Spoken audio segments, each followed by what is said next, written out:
मित्रों, जिसे हम लोग एक शब्द में कहते हैं कार्यकर्ता की संभाल, वो हमारी टीम को काम करना है। और मैं समझता हूं कि बड़े दल के रूप में हम जितने उनके लाभ की चिंता करते हैं, उतने ही कहीं ना कहीं हम बड़े दल के रूप में अगर थोड़ी भी चूक हो जाए तो नुकसान होने की संभावना भी स्वरूप रहती है। इसलिए निश्चित अंतराल पर कार्यकर्ताओं के साथ संपर्क, संवाद, उनसे मिलना, उनकी चिंता करना, उनके साथ बैठना, उनकी जानकारी देना, ये सारा हमारी इस टीम का दायित्व है। और मैं विश्वास के साथ कह सकता हूं कि आदरणीय राष्ट्रीय अध्यक्ष जी ने जिस चीज को हम लोगों के लिए काम करने के लिए कहा, आदरणीय राष्ट्रीय अध्यक्ष जी ने विषय को लेकर और सभी राज्यों में इस प्रकार उन्होंने अपेक्षा की है, वो अपेक्षा है कि अगले 25 साल का नेतृत्व खड़े करने, और वो नेतृत्व खड़ा करने के लिए हम सबको इसकी चिंता करनी है। और वो नेतृत्व खड़ा करने के लिए हमें कोई प्रदेश से खड़ा नहीं होगा, वो हमारे मंडल से खड़ा होगा, हमारे बूथ में से खड़ा होगा, हमारे जिले में से खड़ा होगा। और वो नेतृत्व जब खड़ा होगा तो अगले 25 साल में जिस पार्टी को जिस स्तर पर देखना चाहते हैं, क्योंकि अभी आदरणीय गृह मंत्री जी ने कहा है कि हमारा जो वैभव काल है वो भी शुरू नहीं हुआ। हमारा वैभव काल शुरू होगा जब पंचायत से लगाकर और प्रधानमंत्री तक सब भारतीय जनता पार्टी का होगा, वो हमारा वैभव काल शुरू होगा। और आज हम इसकी चिंता कर रहे हैं, और इसकी चिंता में कहीं ना कहीं आदरणीय गृह मंत्री जी ने जो कहा है कि संपर्क और संवाद ये संगठन की जान है, प्राण है। तो आज हम सब लोग मिलकर आने वाले 25 साल के लिए हमारा नेतृत्व खड़ा हो, इसके लिए सबको मिलकर काम करना है। और मैं समझता हूं कि हमारी जो टीम यहाँ बैठी है, इस टीम में 10, 20, 50 लोग ऐसे होंगे जो नहीं आ पाए होंगे, किसी जो व्यवस्था होती है उसके अंतर्गत, लेकिन यही वो टीम है जो उत्तराखंड राज्य का नेतृत्व कर रही है। वही टीम है जिस टीम को नेतृत्व करते हुए और अगले 25 साल का अपना नेतृत्व खड़ा करना है। तो मुझे विश्वास है कि हम सब लोग मिलकर उत्तराखंड राज्य में, चूंकि ये सही है कि आप आने वाले समय में उत्तराखंड राज्य में अन्य राजनीतिक दलों से हमें कहीं ना कहीं जब हम उनसे अपनी तुलना करते हैं तो संगठनात्मक रूप से और अन्य रूप से हम उनसे काफी आगे नजर आते, और आने वाले समय में और ताकत के साथ खड़े होंगे तो और आगे बढ़ेंगे। लेकिन इस बढ़ने में ही हमें अपना नेतृत्व खड़ा करना है। और मुझे पूरा विश्वास है आदरणीय राष्ट्रीय अध्यक्ष जी, आदरणीय प्रधानमंत्री जी ने जो जिम्मेदारी सभी से अपेक्षा की है, जिम्मेदारी दी है, हम मिलकर उस अपेक्षा पर खड़े उतरते हुए और अब अपने क्षेत्रों में अपने कार्यकर्ताओं को आगे बढ़ाने का काम करेंगे। इन्हीं शब्दों के साथ आप सबको मेरी ओर से इस कार्य समिति में हार्दिक बधाई, हार्दिक शुभकामनाएं। बहुत बहुत धन्यवाद।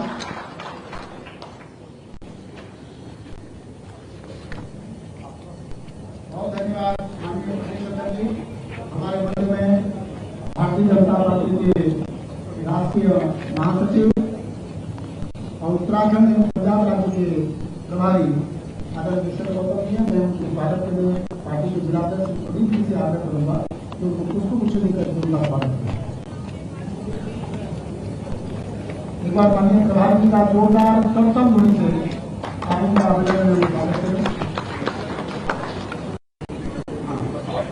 हमारे भीमताल के विधायक श्री राम सिंह करा जी से आग्रह है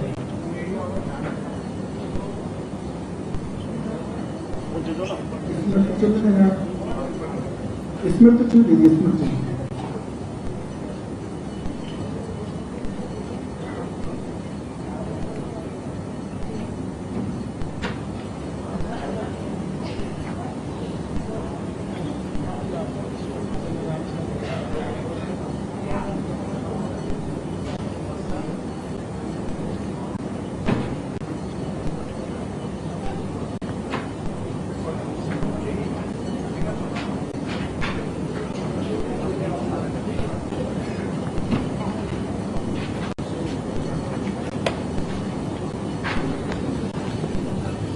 मैं प्रभारी जी से विनम्र आग्रह करूंगा कि समापन सत्र पर सभी कार्यकर्ताओं को आपका मार्गदर्शन, आपका पाथेय प्राप्त हो, इस हेतु में आपको मंच पर आमंत्रित करता हूँ। माननीय सभा,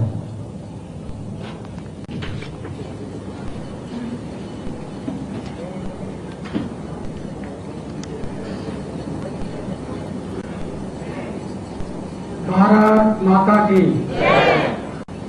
खाना खाने के बाद का सत्र है?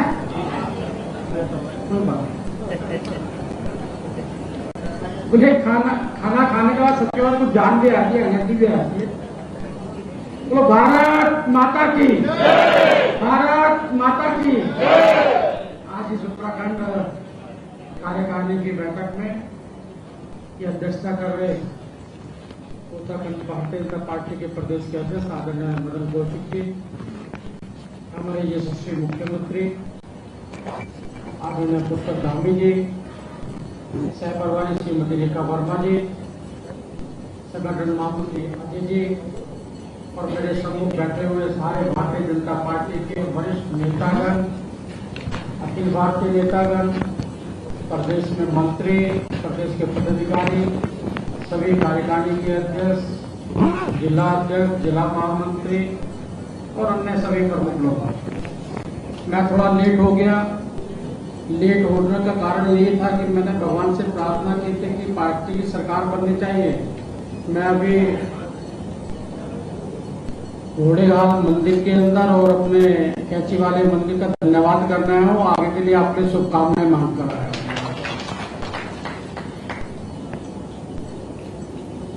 बंधु, आज मुझे बोलना था 8 वर्ष पर। भारतीय जनता पार्टी के आदरणीय नरेंद्र मोदी जी के 8 वर्ष, यशस्वी 8 वर्ष, और 8 वर्ष की सबसे बड़ी उपलब्धि यही है, उत्तराखंड को जो ग्रहण लगा था, पहले भारतीय जनता पार्टी, फिर कांग्रेस, फिर भारतीय जनता पार्टी, फिर कांग्रेस, इस 8 साल में वो कलंक मिटाने का काम किया है। दोनों बार भारतीय जनता पार्टी की सरकार आई है। खुशी नहीं है आपको? तालियां नहीं बजाई आपको? खाना अच्छा बना हुआ, नशा ज्यादा है, अच्छा है, स्वादिष्ट।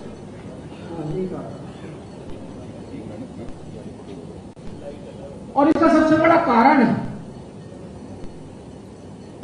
कि 8 वर्ष ऐसे ही नहीं है, बल्कि इस चुनाव में, उत्तराखंड के चुनाव में 2 मापदंड भी निर्धारित कर दिए।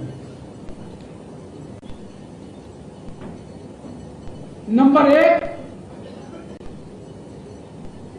कि उत्तराखंड के क्रांतिकारियों ने उत्तराखंड निर्माण के समय जो सपना देखा था, एक मजबूत, सशक्त, ईमानदार, पारदर्शी सरकार बने, वो आज उत्तराखंड की जनता ने करके दिखा दिया है कि वाकई में भारतीय जनता पार्टी की सरकार ही उस पर कसौटी पर खड़ी उतरती है। और दूसरा एक और कीर्तिमान स्थापित किया है, जो समर्पण भाव यहां पर देखा गया, विधानसभा का टिकट मांगने के लिए, विधानसभा लड़ने के लिए, फिर जीतने के लिए बहुत लोग मेहनत करते हैं, और समर्पण भाव से मैं धन्यवाद देना चाहूंगा खतौड़ी जी का, जिन्होंने समर्पण भाव से विधानसभा का, मैं विधायक का पद किया। और दूसरा भाव हमारी सरकार का, हमारे भारतीय जनता पार्टी का नेतृत्व का, जिन्होंने कार्यकर्ता की मेहनत का सम्मान किया और हारने के बाद भी मुख्यमंत्री बनाकर जिताना हमारे काम। ये हमारे 8 वर्ष की उपलब्धि है, सबसे बड़ी उपलब्धि है। बंधु, 8 वर्ष की उपलब्धि की अगर हम बात करें, 8 वर्ष की उपलब्धियों को घंटों में नहीं गिना जा सकता, किताबों के पन्ने में नहीं उपलब्ध किया जा सकता। 8 वर्ष की एक ऐतिहासिक उपलब्धियां हमारे सामने है। 8 वर्ष की उपलब्धियों पे अगर हम चिंतन करें और बात करें, तो 8 साल पहले का हमें जरूर व्याख्यान करना पड़ेगा, बताना पड़ेगा कि 8 साल पहले हम कहां खड़े हुए थे। और जब 8 साल पहले की अगर मैं बात करता हूं, तो एक घटनाक्रम की जरूर बात करता हूं, और वो बात करता हूं 2013 के अंदर पार्लियामेंट डिबेट की बात करता हूं। जब पार्लियामेंट में एक डिबेट चल रही थी गरीबी की रेखा के नीचे कौन है और अमीरी की रेखा के ऊपर कौन है, ये निर्धारण किया गया था कि अमीरी वो है जो 32 रुपए कमाता है और गरीब वो है जो 32 रुपए से कम कमाता है। ये मैं इसलिए आकलन पार्लियामेंट का आपको बता रहा हूं तो आपको मालूम पड़ेगा कि 8 साल में हमने क्या कमाया है। और उस आकलन के अंदर जो डिबेट चल रही थी, उस डिबेट के अंदर हम विपक्ष में थे, कांग्रेस पक्ष में थी। कांग्रेस ने गरीबी की रेखा के नीचे की संख्या कम आ जाए इस कारण से 32 रुपए का एक मापदंड रखा था और उस 32 रुपए के अंदर पार्लियामेंट में डिबेट हुई। 32 रुपए कमाने वाला, प्रतिदिन कमाने वाला अमीर है, क्या हम 32 रुपए में खाना खा सकते हैं? ये हमारी तरफ से प्रश्न था। उन्होंने जवाब दिया 32 रुपए में खाना खा सकते हैं। कहीं का उन्होंने उदाहरण दिया जम्मू में 5 रुपए में खाना मिल जाता है, कहीं का उदाहरण दिया 8 रुपए में खाना मिल जाता है। ये कांग्रेस सरकार का जवाब था। उनका जवाब था जो गरीबी हटाओ का नारा देकर हमने को वर्षों शासन करते रहे लेकिन गरीबी हटाने का काम नहीं किया। हमने पूछा 32 रुपए कमाने वाला रोटी तो खा लेगा, चलो मान लेते हैं आपकी बात में, क्या उसको दवाई नहीं चाहिए, उसको शिक्षा नहीं चाहिए, उसको बिजली नहीं चाहिए, उसको पानी नहीं चाहिए? ऐसी जो फंडामेंटल अधिकार है, जीने के राइट्स हैं, जीने की जरूरत है, मौलिक जरूरतें, क्या उसको वो चीजें नहीं चाहिए? उनके पास जवाब नहीं था। दूसरा प्रश्न हमारी तरफ से था कि आप बताइए कि 32 रुपए कमाने वाला अमीर है तो आपने आंकड़ा कैसे निकाला? पुरानी लोकसभा के चमटा जी बैठे हैं, जिनको सांसद बैठे हैं, तो वहां पर उन्होंने एनसी शर्मा, टेंडुलकर कमेटी और सक्सेना कमेटी, 3 कमेटियों की रिपोर्ट उन्होंने बताई और वो कांग्रेस की कमेटियां थी। किसी ने कहा था 45% लोग गरीबी की रेखा के नीचे हैं, किसी ने कहा 72% लोग गरीबी की रेखा के नीचे हैं, किसी ने कहा 38% लोग गरीबी की रेखा के नीचे। और गरीबी की रेखा का नीचे आकलन करने के बाद में हमने आंकड़ा लगाया, कहीं 45% उनके आंकड़ों के हिसाब से 45% लोग गरीबी की रेखा के नीचे थे। और वो 45% का मतलब है उस समय के 55 करोड़ लोग गरीबी की रेखा के नीचे थे उस समय। हमने पूछा कि आंकड़ा कैसे निकाला आपने कि 45% गरीबी की रेखा के नीचे हैं? तो उनका वक्तव्य सुनेंगे तो हमें आंसू आ जाते, रोना आ जाता है। अरे हमने घर घर जाके सर्वे किया और घर घर जाकर हमने मालूम किया है ये वो लोग हैं 45%, 55 करोड़ लोग वो हैं जिनके घर की पक्की छत नहीं है, जिनके घर में बिजली नहीं है, जिनके घर में पानी नहीं है, जिनके पास पढ़ने स्कूल नहीं है, डिस्पेंसरी नहीं है, 2 पहिए का वाहन नहीं है। ऐसे 55 करोड़ लोग कब जीते हैं और मरते हैं उनको मालूम नहीं है। ये देश की स्थिति 2013 की स्थिति है, पार्लियामेंट के रिपोर्ट के अंदर ये चिंता का विषय था। और हमारी सरकार यही चिंता कर रही थी कि गरीबों को हटाने वाली सरकार ने क्या हालत कर दी है देश के गरीबों की कि घरों के घर बिजली नहीं है। और आपने देखा होगा सरकार ने आके ही सबसे पहले जो कदम उठाया, अमीर और गरीब के बीच की जो खाई थी, जो उनको गरीबों का जो उन्होंने आकलन दिया था, बिजली नहीं थी, हमने 18,000 गांवों के अंदर बिजली देने का काम किया। आज देश के अंदर कोई भी कोना, एक घर भी ऐसा नहीं है जहां बिजली का कनेक्शन ना हो। उन्होंने कहा शौचालय नहीं है, हमने 9 करोड़ घरों के अंदर शौचालय देने का काम किया। उन्होंने कहा पानी नहीं है, हमने जल जीवन मिशन को चलाकर घरों के अंदर पक्का 1 रुपए में नल, उत्तराखंड की सरकार को भी धन्यवाद देता हूं जिन्होंने 1 रुपए में नल और रेल में स्वच्छ जल देने का काम किया।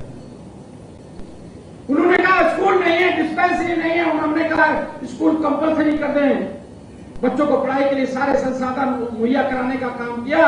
उन्होंने कहा डिस्पेंसरी नहीं है, हॉस्पिटल नहीं है, इलाज कैसे कराएंगे? और हमने आयुष्मान कार्ड देने का काम, हमने 5 लाख का आराम से कहीं भी आज भी इलाज करा सकता है। वो गरीबी की रेखा के नीचे वालों के लिए किया था। लेकिन उत्तराखंड की सरकार का मैं धन्यवाद देना चाहता हूं जिन्होंने 100% उत्तराखंड को आयुष्मान कार्ड के अंदर निर्धारित करने का काम किया। और यही नहीं है, कुपोषण के कारण देश के अंदर और विश्व के अंदर 28% लोग, गरीब लोग गर्भावस्था के अंदर, पीड़ा के अंदर वो मर जाती है, महिलाएं मर जाती हैं, 5 साल तक के बच्चे मर जाते हैं, जिसमें हिंदुस्तान की संख्या ज्यादा है। हमने कुपोषण से बचाने के लिए मां के पेट में बच्चा आता है, 6,000 रुपए मां को देने का काम किया, और साथ साथ जब बच्चा पैदा हो जाता है तो इंद्रधनुष के नाम से 7 इंजेक्शन देने का काम किया। हमने अमीर और गरीब के बीच की जो खाई थी, जिस प्रकार से पैसे के अभाव के अंदर जो मरता था, उसकी मौलिक अधिकारों को देने का काम किया। इस काम के साथ साथ हमने देश का सम्मान बढ़ाने का भी इस 8 साल में काम किया। हमने आंतक मुक्त शासन देने का काम किया। 8 साल पहले देखेंगे तो आप देखेंगे बस स्टैंडों पर, बसों के अंदर, सीट के ऊपर, ट्रेनों के अंदर, मार्केटों के अंदर, मंदिरों के बाहर, गुरुद्वारों के बाहर लिखा होता था, कृपा करके आपत्तिजनक चीज कब हो सकती है। लोग परेशान थे, तकलीफ में थे, क्या है, हम मार्केट जाएंगे, जिंदा वापसी लौटेंगे, नहीं लौटेंगे। लेकिन 8 साल के अंदर जो हालत हमने उस समय देखी थी, 8 साल के अंदर आपने देखा होगा, कहीं भी ये ऐसा इस तरह तो अलग, कहीं भी पटाखा छोड़ने की किसी की हिम्मत नहीं बढ़ी। हमने देश का सम्मान बढ़ाने का काम किया। देश कैसे आगे बढ़े, हमें ध्यान है, पुराने कार्यकर्ता हैं, लाल चौक पर तिरंगा झंडा फहराना था, मुरली मनोहर जोशी जी यात्रा लेकर गए थे, लाखों कार्यकर्ता गए थे, खाली 5 लोगों को लाल चौक पर तिरंगा झंडा फहराने की इजाजत मिली थी। 5 लोग एक तिरंगा झंडा फहराने के लिए, इसमें परमादन में आज के प्रधानमंत्री नरेंद्र मोदी जी भी थे। एक झंडा फहराया गया था। लेकिन इस 8 साल के अंदर दावे से, ताकत से हम कह सकते हैं, लाल चौक नहीं, पूरे कश्मीर के अंदर कहीं भी तिरंगा झंडा फहराने में कोई नाई का लाल रोक नहीं सकता। और तिरंगे का, झंडे का सम्मान हमने देश में नहीं दिया। अभी आपने रशिया और यूक्रेन में देखा होगा, रशिया और यूक्रेन का युद्ध चल रहा था, उस युद्ध को अगर कोई रोक सकता था तो देश के प्रधानमंत्री नरेंद्र मोदी जी ने कहा, मेरे 20, 25, 22 हजार यहाँ पर विद्यार्थी हैं, मैं उनको सुरक्षित निकालना चाहता हूं दोनों से। उसको रोककर, युद्ध को रोककर उन बच्चों को बाहर निकालने का काम किया, और बाहर निकालने का एक अभियान चलाया गया कि जो तिरंगा लेकर निकलेगा वही उस लड़ाई के जो बीच से निकल के बॉर्डर पे जा सकता है। मुझे उस दिन गौरव हुआ था जब नेपाल और पाकिस्तान, श्रीलंका के विद्यार्थी भी तिरंगा लेकर जब निकल रहे थे, तिरंगा का देश के अंदर सम्मान बढ़ाने का काम किया। हमने सेना का सम्मान बढ़ाने का काम किया। मुझे ध्यान है कि मैं एक बार जब कश्मीर से आ रहा, जम्मू से आ रहा था, तो मुझे एक सैनिक मिल गया। एक सैनिक से मैंने पूछा कि भाई क्या फर्क लगता है आपको, पहले कांग्रेस की सरकार होती थी, अब भारतीय जनता पार्टी की सरकार है, हमारा देश के प्रधानमंत्री नरेंद्र मोदी है। उसने कहा साहब फर्क कोई नहीं पड़ता, फर्क तो सिर्फ ये है कि पहले भी हम पानी में खड़े हुआ करते थे, दलदल में खड़े हुआ करते थे, तूफान में खड़ा हुआ करते थे, ठंड में खड़ा हुआ करते थे, बरसात में खड़ा हुआ करते थे, भारत माता की रक्षा करने का काम करते थे। पहले क्या हुआ था कि पहले हमारी एक कैजुअलिटी हो जाती थी, 1 मरता था, 2 मरता था, 10 मरते थे। हम दिल्ली से पूछते थे कि ऑर्डर दीजिएगा, हमें क्या करना है, क्या करेंगे। दिल्ली से ऑर्डर नहीं आता था, लेकिन आज 8 वर्ष बाद ऑर्डर हमारी जेब के अंदर है। एक सैनिक को मारने की हिम्मत करता पाकिस्तान, तो हम 10 का जवाब देते हैं, आप क्या 10 मारने का काम करते। ये सेना का मनोबल बढ़ाने का। तुम्हें ध्यान है उस समय 2013 के अंदर एक एंटनी से पूछा किसी ने कि भाई एक नया रॉकेट खरीदना है, कहना आप तो रॉकेट की बात करते हैं, हमें तो हेलीकॉप्टर खरीदने के लिए भी पैसे नहीं है। ये देश की स्थिति थी। उस समय के रक्षा मंत्री कहा करते हम पे गोलियां भी नहीं है लड़ाई लड़ने के लिए। लेकिन आज देश के प्रधानमंत्री ने सेना को शक्तिशाली बनाकर ऐसा खड़ा कर दिया है कि आज चाइना हो, अमेरिका हो, इंग्लैंड हो, जापान हो, किसी की भी हिम्मत नहीं हो वो हिंदुस्तान की तरफ हाथ उठाकर टेढ़ी निगाह से भी देख। ये हमने सम्मान करने का काम किया। हमने मातृ शक्ति का सशक्तिकरण किया और सबसे बड़ा काम जो इस 8 साल के अंदर हुआ है, जो नारा दिया है हमने, सेवा, सुशासन, गरीब कल्याण। गरीब कल्याण के साथ साथ महिला सशक्तिकरण। 8 साल पहले महिला वोट डालने नहीं जाया करती थी, पुरुष से कम वोट डाला करती थी, और आज का चुनाव जो 5 राज्यों में 4 राज्यों में हम जीत कर आए हैं, महिलाओं ने पुरुषों से आगे बढ़कर वोट डालने का काम किया है, और वोट डालने का काम ही नहीं किया है, मोदी जी को जिताने का काम किया है। और आज मैं इस ताकत से कह सकता हूं कि मुझे ध्यान है कि मैं हरियाणा से राज्यसभा का सांसद, हरियाणा के अंदर 850 बेटियां हुआ करती थी, 1000 बेटे हुआ करते थे, बहुत बड़ा कलंक लगा करता था। बेटियों को पैदा करेंगे तो पढ़ाएंगे कैसे, दिखाएंगे कैसे, कैसे इज्जत बचाएंगे, कैसे शादी करेंगे, भ्रूण हत्या बढ़ रही थी। देश के प्रधानमंत्री ने 8 साल के अंदर समस्या अपने हाथ में ली और उस समस्या का निदान इस प्रकार से किए कि आज हरियाणा के अंदर 250 महिला हैं और 1000 पुरुष हैं, और सबसे बड़ा देश के अंदर जो उन्होंने कायम किया है, कीर्तिमान कायम किया है कि आज 1000 पुरुष हैं, 1020 महिला हैं देश की संघ में महिलाओं की संख्या बढ़ गई है। और सबसे बड़ा जो किया है, 12 मंत्री रेखा जी 12 मंत्री पहली बार आजादी के बाद महिलाओं को बनाया गया। हर क्षेत्र के अंदर, महिला हो, पुरुष हो, युवा हो, हर क्षेत्र के अंदर अपने कीर्तिमान स्थापित किया है। बंधु, क्योंकि समय बहुत कम है, मेरा समय दोपहर का रखा गया था, तो अध्यक्ष जी भी बाद में समापन के लिए कहेंगे, लेकिन एक बात मैं कहकर अपनी बात को विराम दूंगा, क्योंकि ये 8 वर्ष का बहुत लंबा कहा जा सकता है। बंधुओं, सहपरिवारिता एक घटना मुझे व्हाट्सएप की याद आती है, मैं सबसे शेयर करता हूँ उस बात को। काम करते करते मुझे किसी ने, मैं सहपरिवारिता, किसी ने मुझे मैसेज किया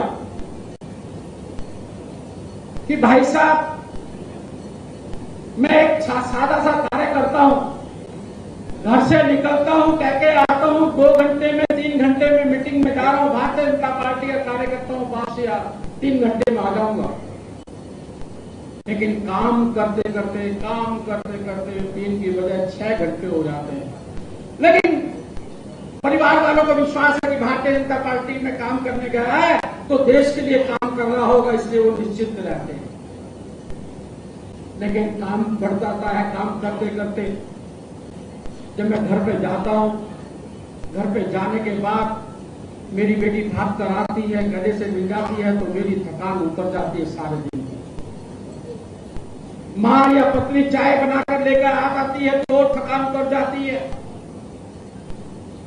जब माँ कहती है कि बेटा सुबह से निकला है, अब अंधेरे में आया, रात में आया, खाना खा ले, मैं खाना अच्छा बनाया हूं तेरे लिए, तो सारी थकान उतर जाती है, पुनः दूसरे दिन मैं काम के लिए निकल जाता हूं। लेकिन एक देश का प्रधानमंत्री है, सारे दिन